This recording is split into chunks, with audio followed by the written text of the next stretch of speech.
Welcome to Wonderful World of Darklords. I'm Tom. I'm Rachel. And we're discussing how to convert Disney movies to Ravenloft Domains of Dread. We're almost finished with our third season, and we've got over 32 Disney domains covering all ages of Disney, from Atlantis the Lost Empire to Snow White to Frozen, Elsa's the Darklord.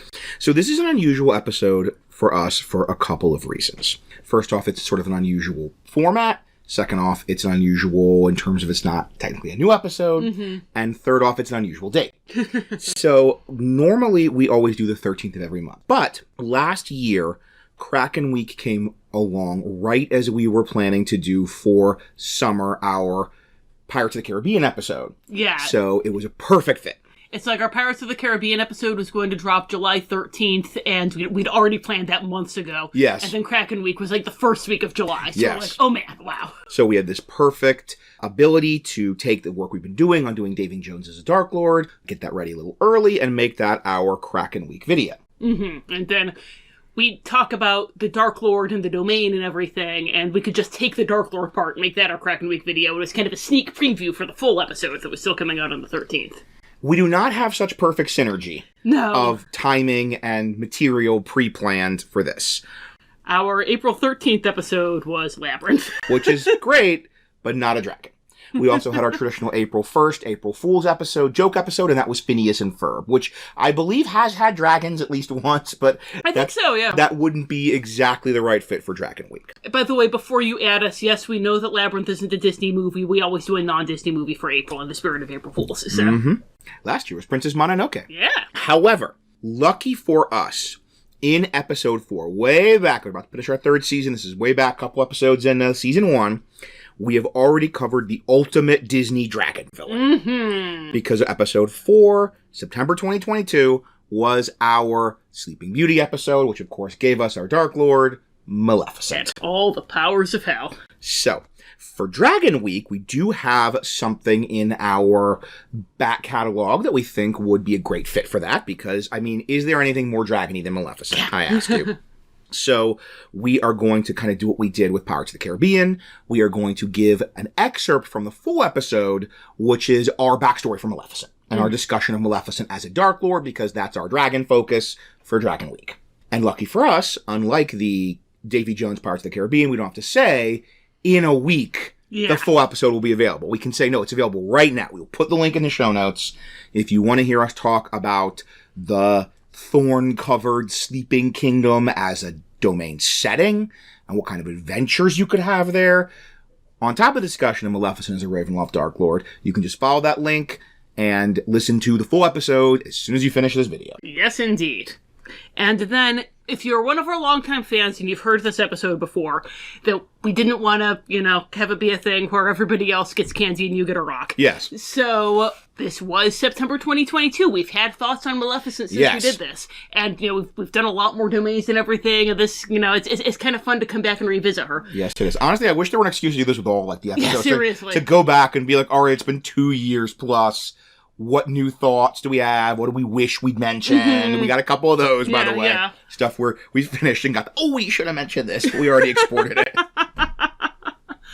So, if you are a longtime listener, then in the show notes there are the timestamps that you can take straight to our new thoughts. If you're like, guess I've already heard this before and I don't have time to listen to the whole thing again, I'm just want to jump straight to the new stuff, go right ahead.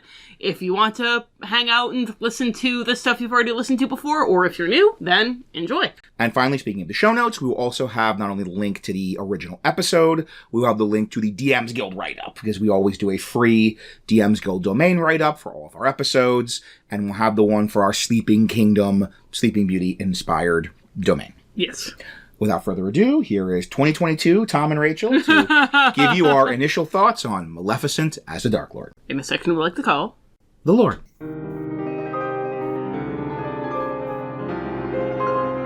The Lord.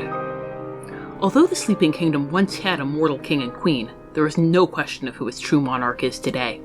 Maleficent, the mistress of all evil, does not issue any decrees or statutes, but the entire kingdom trembles in the shadow of her forbidden mountain. Maleficent proclaims herself to be an archfey, and some in the kingdom swear that she is the daughter of the Queen of Errant Darkness herself. Apparently, the magical sleep that grips the kingdom was her vengeance over a snub at Princess Aurora's christening.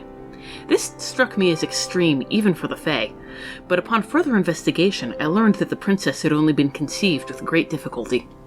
It suddenly became easier for me to imagine how this difficulty had been overcome, and why Maleficent would have a certain sense of ownership. When I had the great misfortune of coming face to face with Maleficent, I discovered one more curious trait. When I used the eldritch sight my patron so grudgingly bestowed upon me, I could see that she fairly reeked of transmutation magic. Perhaps she was merely infusing herself with some sort of elemental power. I was not in a position to ask questions. Or perhaps she hides a form more powerful or more hideous beneath her elegant fey veneer. For this episode, we have a challenge and also a thing that's a lot easier than some of the other stuff we've been doing the last couple of episodes. And that is our Darklord. Because do you know who's our Darklord? Gosh, who could it be? Is it Flora, maybe? Is it Peter Pan? Yeah. It's the mistress of all evil. Right, and all the powers and all the powers of hell. This is kind of a return to where we are with The Lion King and with Scar in our pilot episode, where this is a capital V villain. There is no question who the Darklord is. There is no question who is this central evil figure the whole thing's built around. And this is one of the iconic Disney villains. Her hand is our logo, guys. Right. In the Disney villain parade, this is going to be one of the people you see, like Scar. In the board game Disney Villainous, she's on the cover. Like, this is, you could very much make the argument that Maleficent is the iconic, classic, capital D, capital V, Disney villain. Her daughter is the main character of Descendants. So, that's easy. We don't have to dig into the story. We don't have to look at the psychological implications. We don't have to talk about the family drama. We can just say, the Darklord is Maleficent. And we've established, I think without question, without any argument on our part, Maleficent's villainy. So let's establish her Darklordness. Rachel, what is a Darklord? Well, a Darklord is an evil being who commits an act of ultimate darkness, and this draws the attention of the Dark Powers, and the Dark Powers then trap them forever in a special little hell crafted just for them. And we're going to really briefly run through the 4 qualities that we have chosen for a good Darklord. We're going to explain how they apply to the Darklord, who is Strahd, and then we're going to talk about how we took those qualities and applied them to Maleficent. In what way is Maleficent just Strahd, but even cooler? I mean, yeah, cooler. Look at her. So, the first quality for a Darklord is their act of ultimate darkness. And in Strahd's case, it's killing his brother because he wanted his brother's fiancée. Our second quality in Van Richten's Guide to Ravenloft, they call it the Torment. Because we're a Disney podcast, we call it you got what you wanted, you lost what you had. They seem to have everything they want, they seem to be ascendant, but the thing that they want most is forever taken from them. So, for Strahd, it's, he's ascendant, he's the Lord of Barovia, he has eternal youth and eternal life, but he will never have Tatiana. She's the one thing or one person that he wants most in the world, and he will never be with her. And the Dark Powers will constantly remind him of this fact. Our third quality is an element of relatability, and in Strahd's case, it is really awful when you love someone and they don't love you back. That hurts. And then our final element is that the domain is a reflection of the Darklord, their personality, and their curse.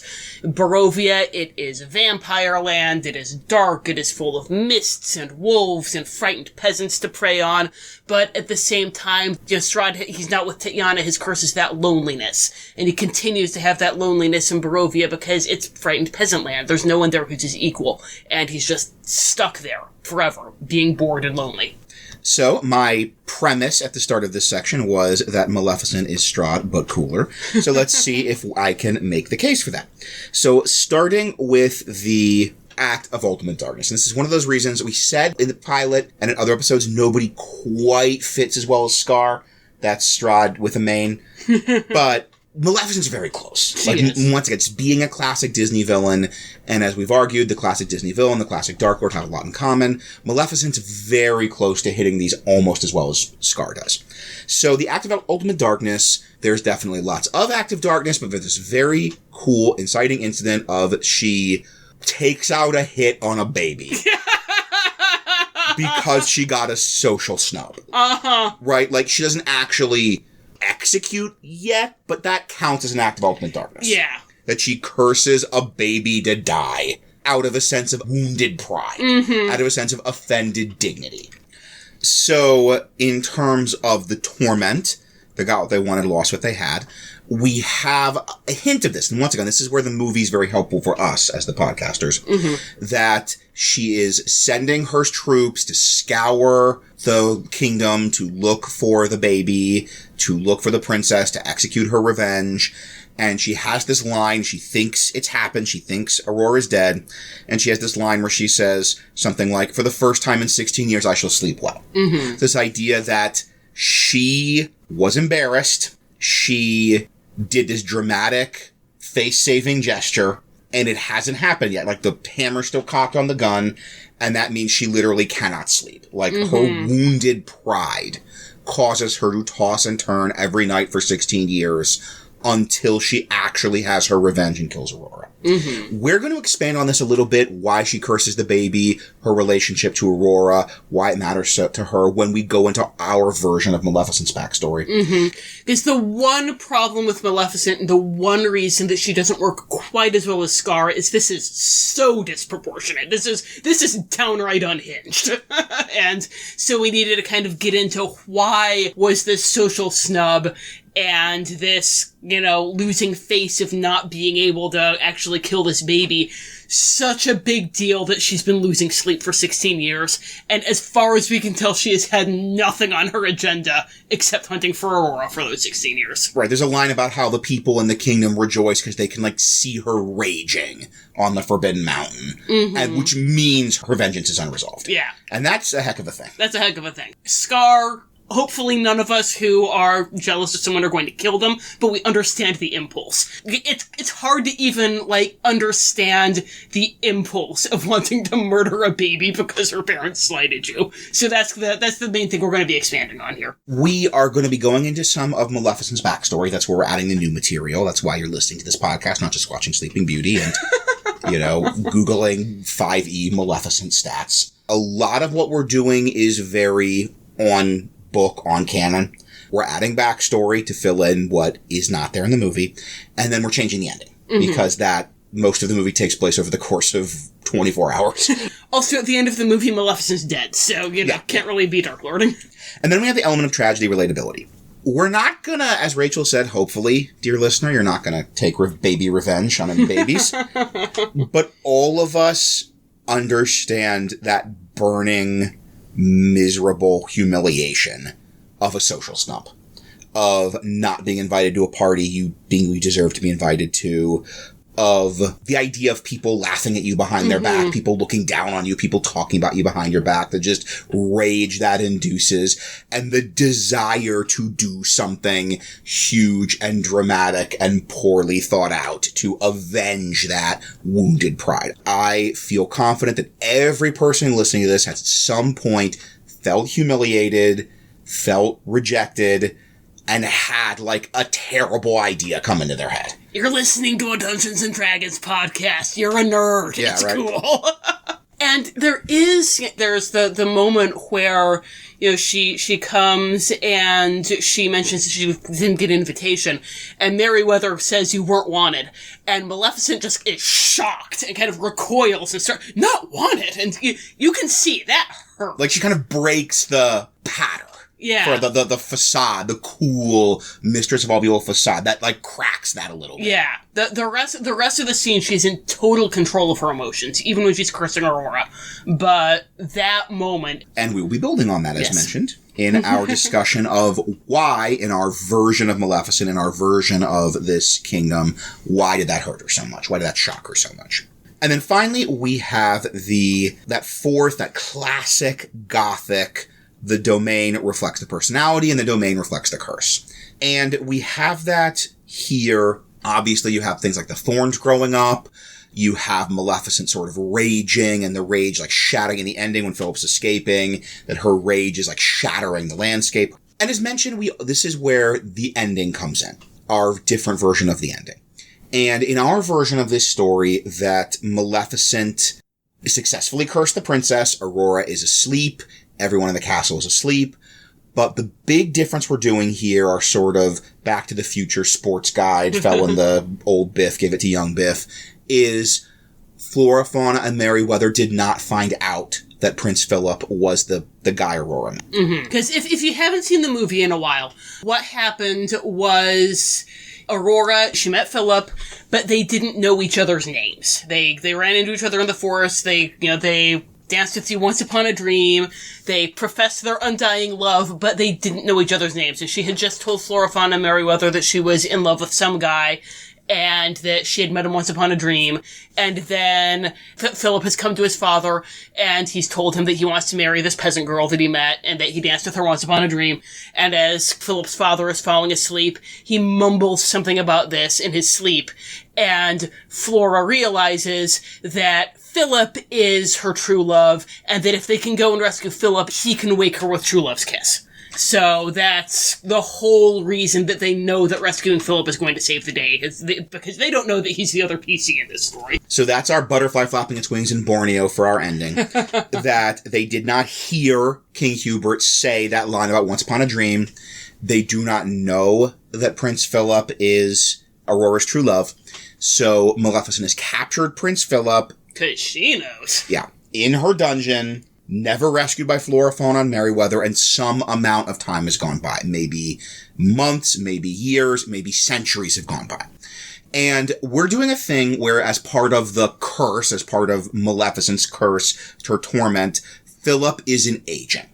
Because Maleficent knows that she can't kill Aurora because of the mechanics of the curse. She can't just go and stab her while she's asleep. She has her true love imprisoned. But any day in eternity, he could escape and kiss her, and she looks like an idiot. Like, her curse is broken. She looks like an idiot. She loses face. So she has that tossing and turning, and every single day, she might be humiliated in front of the entire world. Because in the movie, there was that nightmare fuel moment where she says if she's going to keep Philip there for 100 years and then let him out when he's too old and decrepit to do anything. And she's waiting. She was waiting for that to happen and just cackling and rubbing her hands together, and it never did. He just has been young and buff this whole time. Even if in the Enchanted Castle and the Enchanted Sleep, everyone's ageless, she's like, well, this Philip thing will take care of itself in like 80 years. And I'm an immortal, so it's not really a huge deal. But it isn't. He's not aging. He's not going crazy. He's still trying to escape. He's still trying to get to Aurora.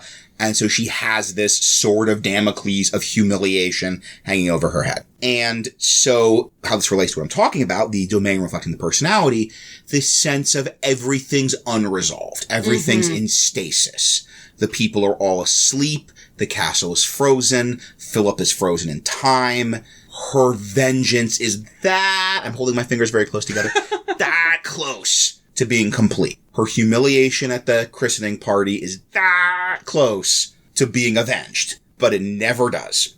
So that's how the domain reflects her personality, and that's also why it's an exquisite torment for the entertainment of the Dark Powers.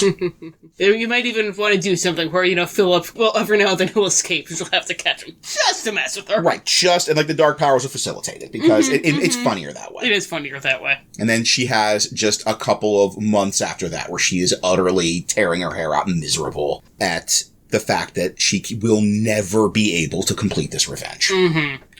So when we were coming up with our backstory from Maleficent, because again, this is all great stuff, but it's so disproportionate that it doesn't have that really good, strong, gothic, relatable feel.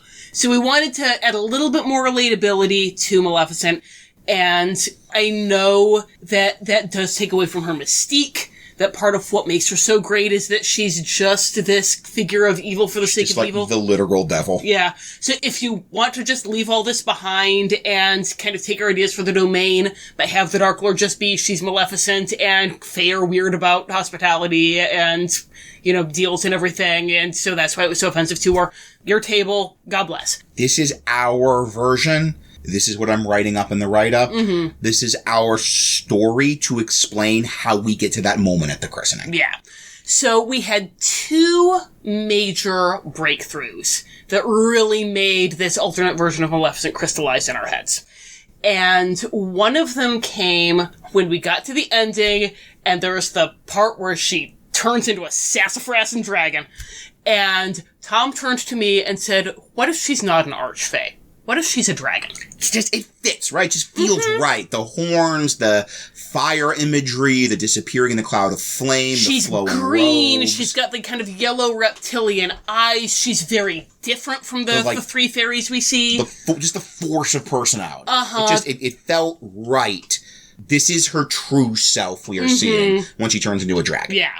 And the cool lady with the horns and the high cheekbones is sort of the disguise that she uses to interact with others. So we had this breakthrough that she is a dragon, and we do need to explain why she's only a dragon at the very end. Why she is presenting herself as a fairy, as a fae, why everyone sort of thinks of her as this fae. And so we came up with this idea. She does have this very fae-like personality. There is quite a bit of fae to her. Right. Hospitality, gifts, rules, curses. So we came up with this idea that she's an emerald dragon, for reasons I'll go into in a minute, but that for whatever political, magical machinations, as either an egg or as a baby, she was made a ward of the Queen of Air and Darkness and was raised in the Unseelie Court. And so she's sort of raised as a fae and as an aristocrat of the fae. There is, when she is in the christening ceremony, she does the sort of, oh my, look, the whole kingdom's here, the nobility, the gentry. And then she looks at Flora and Fauna and Merryweather and says, even the rabble. So there's kind of this class edge that she feels she is a higher class. She is more noble than Flora, Fauna, and Merryweather. And this is how we're explaining that. That she is, from the perspective of the Unseelie Court, she is a royal. She is a member of this kind of royal family, a ward of the Queen of Air and Darkness. Flora, Fauna, and Merryweather are peasants, but she's a princess. Yeah, it's weird to think of Maleficent as a fairy princess, but that is what we're going for here. And also this explains why her default is the humanoid disguise. That was from a very early age, almost all of her time in the Unseelie Court. She has to be a humanoid to be interacting with the protocol and the rituals and the activities of the court. So that is sort of her default guise. And it is one of the reasons we picked Emerald Dragon. We'll get into more of them later, but one of the reasons we picked Emerald Dragon is because they are one of the subtypes of dragon that's more likely to spend time in an alternate form. The write-up in 5e and Fizzbands, they do have the ability to basically polymorph at will into a medium creature, so... Get used to us saying in Fizzbands, by the way. This is going to be the equivalent of in the book from last episode. Yes, it is. So. That's the book, honey. It is the book. The book is Fizzbands' Treasury of Dragons or whatever long name it has. So, years go by, she is an aristocrat, a royal of the Unseelie Court, and once again, Emerald Dragons are normally neutral aligned, but if you are raised in the Unseelie Court, That's gonna mess you up. You're gonna end up evil aligned. So, she's raised in the court, however many hundreds of years, if they're immortal, dragons, fae, they live a very long time, and at some point, she is snubbed. There's some kind of social event that the fae are invited to, that all the fae, we'll come back to this later, all the fae, from the noble to the commoner, are invited to some social event, and she was not. Because she's not really a fae, because she is a dragon. And we were discussing some possibilities for this, and it might even be there's some kind of event that they have on a regular basis, and she thought for sure when she came of age she'd be invited to it. And then they had, the first one after her Unseelie Quinceañera or whatever it was, and she still wasn't invited to it. Or maybe it was something like this super rare, when the winter solstice is on the lunar eclipse and on the full moon and blah, blah, blah. And she wasn't invited. And so she leaves in a huff, because there's one thing we know about Maleficent. It's that she leaves in a huff. She says, I'm going to make my better Unseelie Court. And it'll have a pony. Yeah, and two magicians. And so she leaves the Unseelie Court in a huff, and she founds her own kingdom. She goes to the Forbidden Mountain. We are imagining, little jump ahead to the domain section, we are imagining that this domain is kind of on the edge of the Feywild, that the forests around this domain kind of bleed into the Feywild. So she goes to this human kingdom. There is this forbidden mountain. Maybe it's connected to the Feywild, maybe the Shadowfell, maybe both. And she founds her own. She builds a castle. She founds her own kingdom there. She has these little goblins. I'm going to do them as kobolds because that fits the whole dragon thing. Yeah. So she has this like tribes of kobolds congregate under her rule to be her minions. And she gets to be queen absolute of her mountain castle, and no one can say they're better than her. And when she presents herself to the humans as a fae, they're not going to say boo about it. They don't know any different. So she gets to be a real fae as far as any of them are concerned. She gets to kind of be LARPing as an archfey and truly enjoy this role of being a fairy princess. And this is bringing in some of the disdain for flora, fauna, and Merryweather. That they are commoners. In the Fae hierarchy, they are below her, but you know what? They are Fae. They were invited. They could have gone to this, whatever it was, that she was barred entry. Because you get that they absolutely hate each other. It's not one way. It's not just that Flora, Fauna, and Merryweather can't stand Maleficent. There's a line about how Maleficent will randomly send a frost to kill Flora's flowers. In a fit of pique. Personally loathe each other. And this whole, both of them being Fae, we're taking that to sort of cite our sources. And when they are announcing, in the beginning of the christening ceremony, they announce the entrance, and the page says, their most exalted excellencies, the three good fairies, Flora, Fauna, and Merryweather. And then when Maleficent's all like, no, I'm not mad, Queen Leah says something like, and you're not offended, Your Excellency? So that in both cases we have that title, Your Excellency, being applied to Flora, Fauna, Merryweather, and also to Maleficent. So that in this kingdom, which, as we said, we're imagining is bordering the Feywild, which is smart for the humans, that is their address, their sort of formal courtly address for a Fey is Your Excellency. So we mentioned we kind of had two breakthroughs with coming up with Maleficent's backstory. And one of them was that breakthrough that Tom had about her being a dragon, which is why he was kind of emceeing the dragon portion. Okay. And the other was one that I really glommed onto, which is why I'm emceeing this portion. And that was in the very beginning of Sleeping Beauty when they're giving the... They really want to make you earn that ending. You really gotta climb that mountain to get to Maleficent turning into a dragon and being awesome. Sleeping Beauty is like 60% the best movie Disney ever made, or 40% an interminable slog. And the beginning, they've got like the illustrated manuscript book giving the backstory, which is fine, that's great. Disney does a ton of that, except the narrator is doing the most stilted language for him. Anyway. In the very beginning, he mentions that King Stefan and Queen Leah, who they don't dignify with a name in Sleeping Beauty, but thanks to Disney Wiki, we know it, had been trying to have a baby for a long time and hoping for a baby, and now they finally have one. And in fairy tales, there's only one way that happens, and that is with Fae intervention, or witch intervention, but in this case, we have the Fae. So, we figured that would really explain why Maleficent so clearly expected to be invited to the christening, why she was so hurt that she wasn't, and why she felt like she had enough ownership of Aurora to be able to place this curse on her, and to be able to say, if you're not inviting me to the christening, then I'm taking this baby away, because she was my gift to you. So, when they were having trouble having a baby, they went to Maleficent. Maleficent did some kind of fey dragon magic thing to help them. And her understanding, and they might have said something that led her to believe this. We're not doing Stefan and Leah as being evil like in the movie Maleficent, so I don't think they would have deliberately misled her. But her understanding of the situation was that she was going to get to be Aurora's fairy godmother. And it mentions in Fizzbands, Take a Drink, with adult dragons, and with emerald dragons specifically, is that they start thinking about having offspring. That adult dragons, they're thinking about the fact that, well, they are going to live for 1,000 years, but they're not immortal. They need to continue their legacy. And emerald dragons have this strong sense of history, and having offspring is one of your main ways to continue your own history. So there is a bit in Fizzbands when it's talking about dragons that's the cradle gift, and that dragons can, at the birth of a child, bestow this gift upon them in the cradle that makes them a half-dragon. So we were imagining that Maleficent, she's heard this happen. There aren't any other dragons around. She doesn't know how to go about finding other dragons because she was raised among the Fae, but she's starting to feel that desire to pass on her legacy.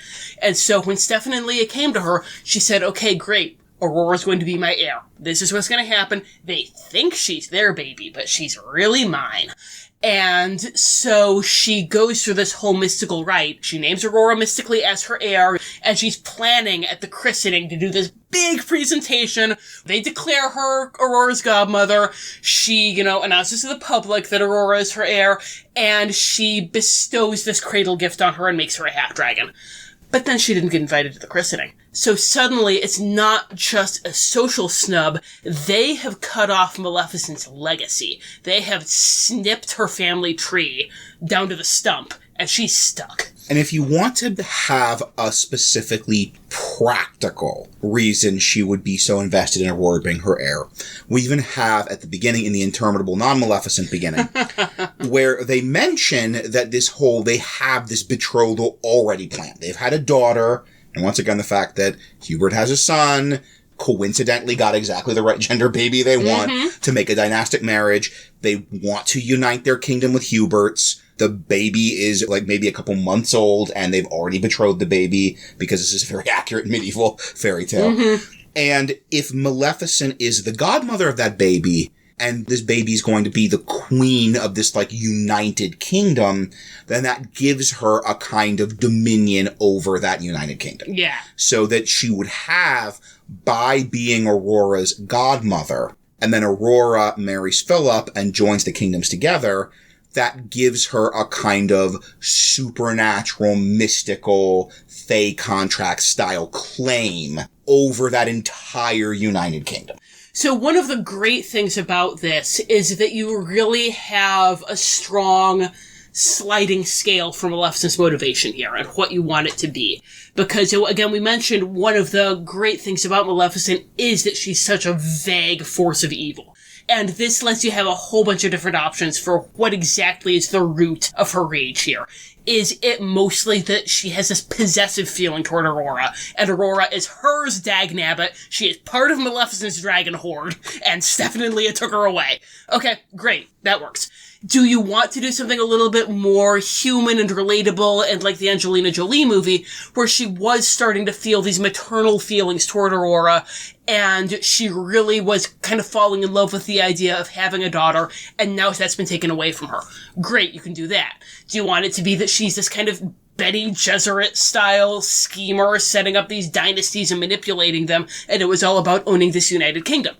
Is it all about the social snub? You can, whatever version of Maleficent you want to do, you can do it. And this investing of power, this idea that she's made Aurora her heir, that she created her with some of her draconic magic, this once again gives you a coldly practical reason for wanting her dead. So it can be just 100% the social snub.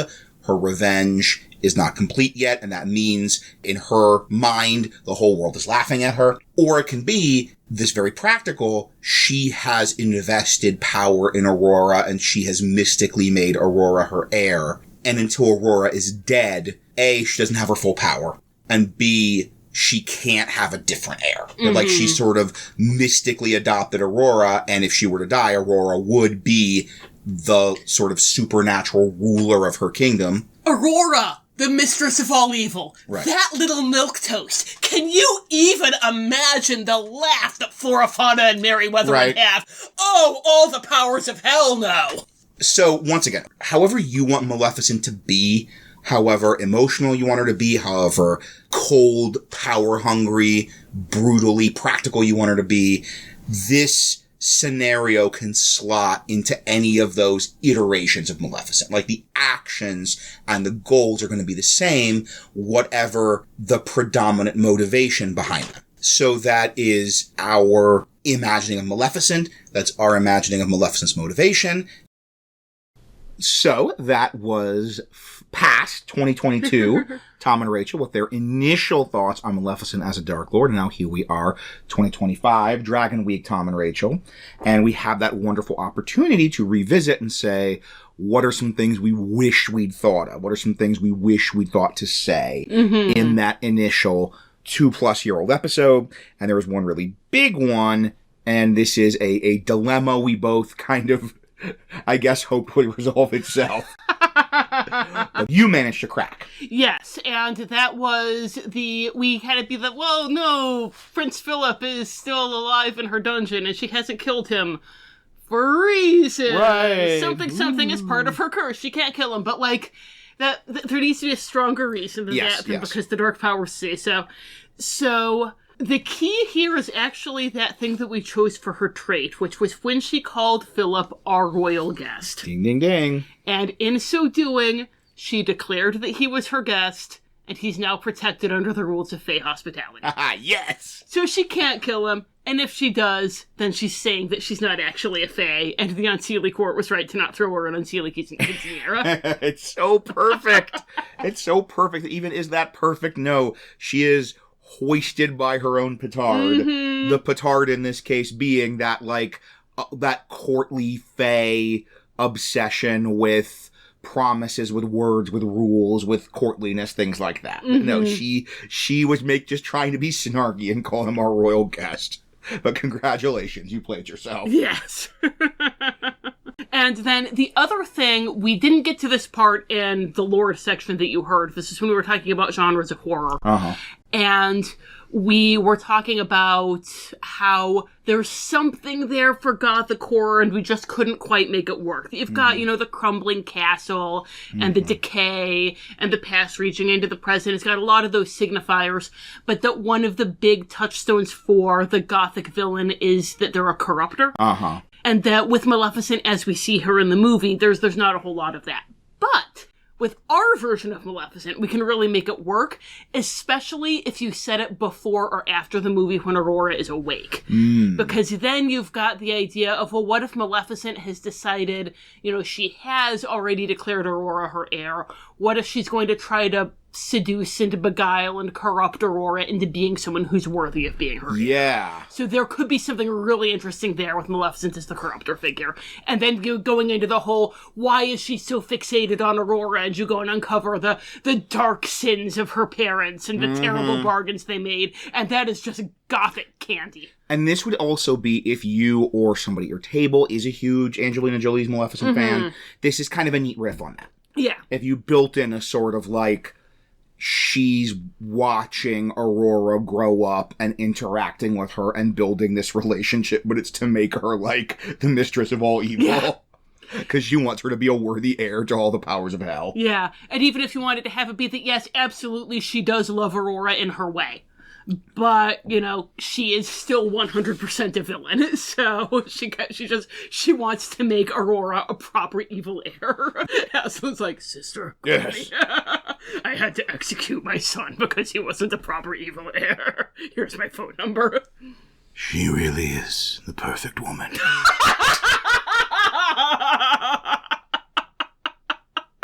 By the way, we are flashing up right now after we did this episode. I did my interpretation of yes. The doodles in the margins of Aslan's notebook as he was preparing his response to our narrator's report. And this is also an excellent, if you want to kind of hit a halfway point between classic animated Maleficent and Angelina Jolie Maleficent. You're like, I like a lot of that. I like the core conceit of her having this relationship with Aurora, but I want her to be all arch and evil. Then I don't want her to be the actual hero of the story. Then this actually is a fantastic way to kind of bring both those in. Yeah. And then the other big thing that we wanted to look at with revisiting Maleficent is that the problem here is we all remember how grandiose and awesome Maleficent is, but her goals are so small. She's so fixated on Aurora specifically, and we wanted to maintain that in our domain, and we did. But if you're doing, like, a Kingdom Hearts-style Disney adventure with a whole bunch of Disney domains, or even if you're doing a regular Ravenloft adventure and bringing in Sassafras and Maleficent, the Sassafras and Mistress of All Evil, you might want to have her as a major antagonist, and that doesn't really work if she's hyper-focused on this one girl baby who's already asleep. Yes.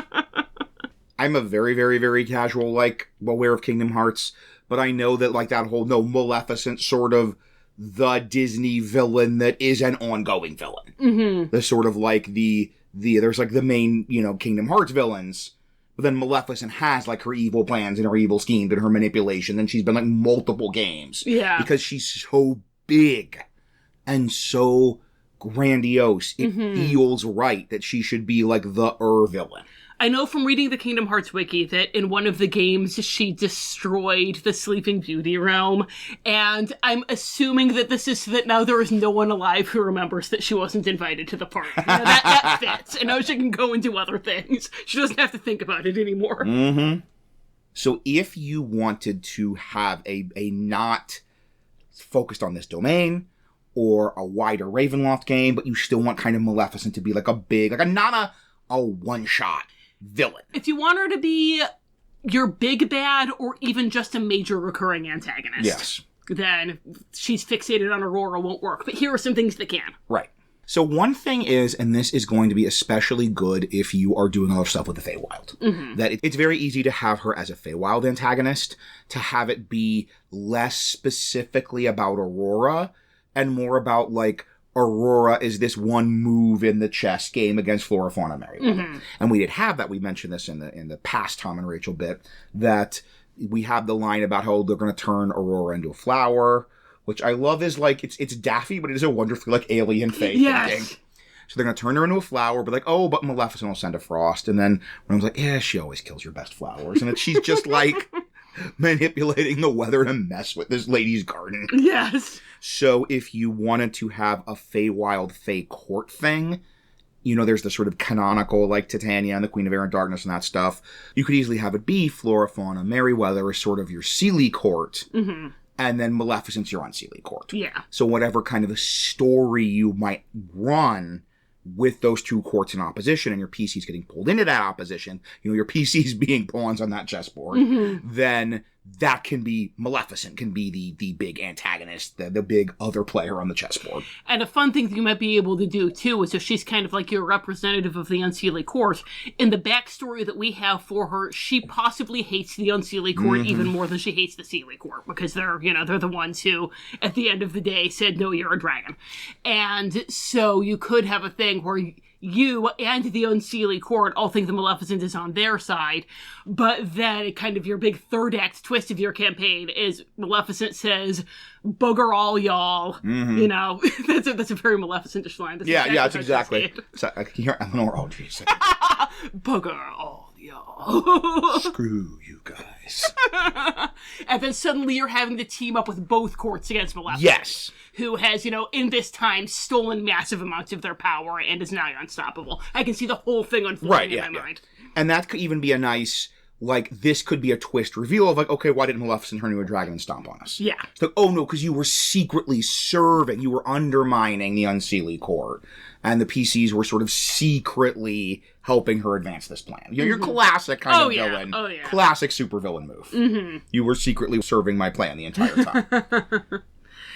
And then, if you weren't leaning toward the Fae thing, then she's got a lot of Infernalist imagery around her. Yeah, all the powers. All the powers of hell, mistress of all evil, her raven is named Diablo. Yeah. So you could really easily work her into some kind of more infernal plot. Yeah. And the big thing that we came up with here, depending on whether you want to kind of be diving into the old lore or be doing more of a Disney thing, we didn't think of a new lore one for this, we're sorry.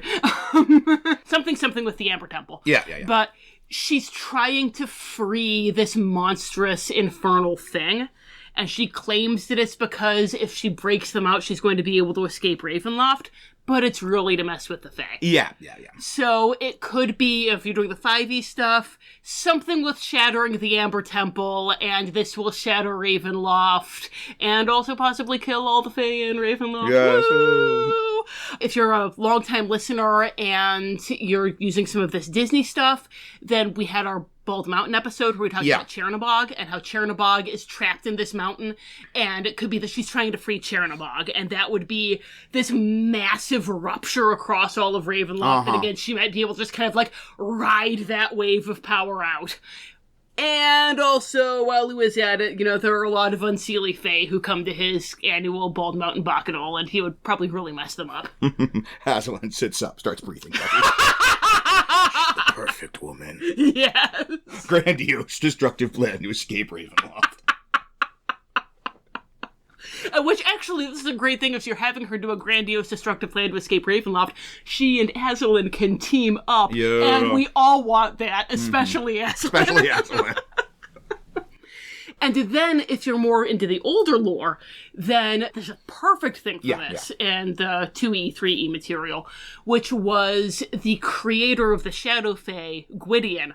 It was kind of this, Shoggoth thing, almost, that Gwydion had created the Shadow Fae to be his servitors, and then they rebelled and overthrew him, and, were able to bind him in this obsidian portal, and he lies dead and dreaming, but he's still able to reach out and influence things, and he is the Darklord of the Shadow Rift, which is the big Fae domain, and so, again, Maleficent could totally have this thing of the, if I awaken Great Cthulhu, then it's going to be, I will have broken a Darklord out of the curse that's binding them, which might be the domino that leads to this entire prison collapsing, and we all get out, and oh yeah, he is going to mess up the Fae when he comes out, but that's just gravy. Of course that's not the main reason I'm doing it.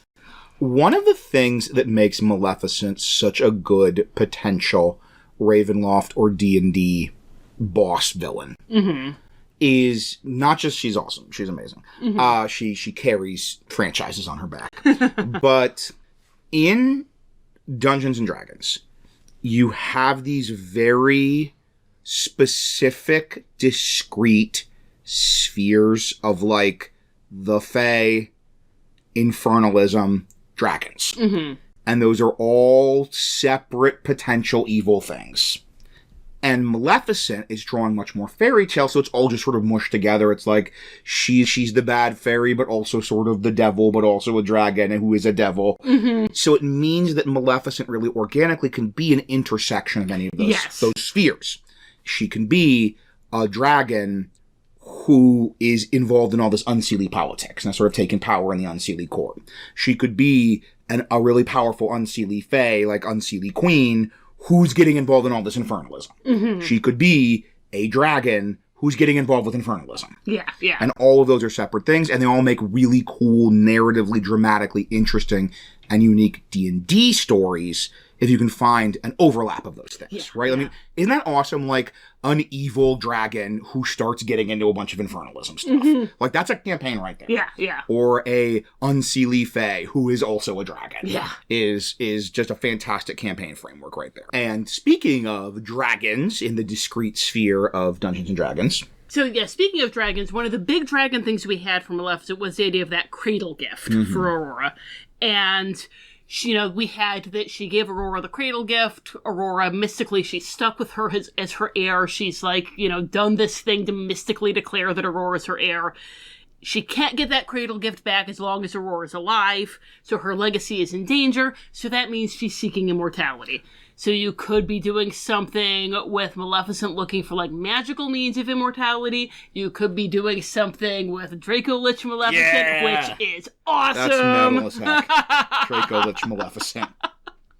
Lich Maleficent who turns into Draco Lich Maleficent. Aslan is getting even better. That's right. Oh my gosh. We just made Aslan, guys. I'm sorry. We just a loop around Aslan. Oops. And then, if you wanted to, it could be tying in with any of these goals. That her overarching goal is any of this, getting revenge on the Fae, unleashing this dark god, becoming immortal, whatever. That she's searching for someone or something, if you want to have that vibe from, the first 10 minutes of the movie, where it's just that, and you're trying to, foul her up and stop her and hide the thing she's looking for. Big evil sorceress looking for magical MacGuffin to be immortal, pretty archetypal. Yeah. Pretty archetypal D&D type story structure. Yeah. And then I think the most glaring omission we have for a story you could have is, what if she is sending her daughter to school with all the good characters? Yes! Because she wants her to steal the fairy godmother's wand! To open up the wall around the Isle of the Lost. And then she can sing a song about being finger-licking evil to the weird movie. It's a weird movie. So, yeah, hopefully we're revisiting Maleficent these years later. This is some good stuff that you'll be able to use if you want to make Maleficent a larger force in your campaign, which, who doesn't? So, with that, we wrap up our Dragon Week presentation. I am so happy we got to participate again. I'm so happy we had Disney-appropriate material that fit the theme. Last year was, as I said, perfect timing, and it was a wonderful opportunity. Really gave us a chance to connect the channel with a bunch of other people, to introduce you to a bunch of other people, and really happy for this opportunity again. Thank you for the shout-out last year, Super Geek Mike. That was such a big boost for us. Thank you. It was really great. So, if they want to tell us about using Maleficent as a domain boss or as a wider campaign boss, how could they contact us? Well, you can email us at wonderfulworldofdarklords@gmail.com. You can find us on Facebook, Tumblr, or Patreon at Wonderful World of Darklords. On YouTube, you found us already. You know where we are, this channel. Yeah. Like, subscribe, leave a comment. Yeah. Our YouTube community is a very active hopping place. If you want to come into another very active hopping place, come to our Patreon, and that'll get you to our Discord. Everyone in our Discord is so cool. I'm so happy that we have met so many cool people through this podcast. Until next time, thank you for listening, and happy gaming.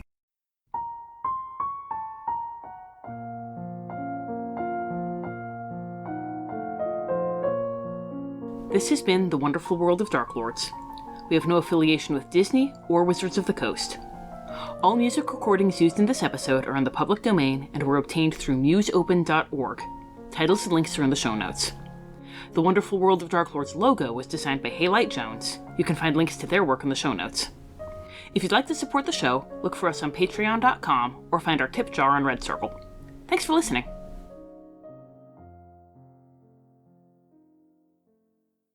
But you could easily have it be sort of flora, fauna, fairy weather.